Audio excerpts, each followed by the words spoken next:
Place all bed components within reach. Locate the pins on both ends. Orient both bed ends so pins are facing the same direction. Prop one bed end upright and lift the spring base end. Then tilt the bed end toward the spring base. Attach the other end of the spring base.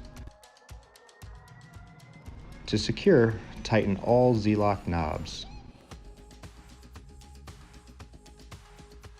Holding the stabilizer at an angle, attach the hooks of the higher end followed by the lower end.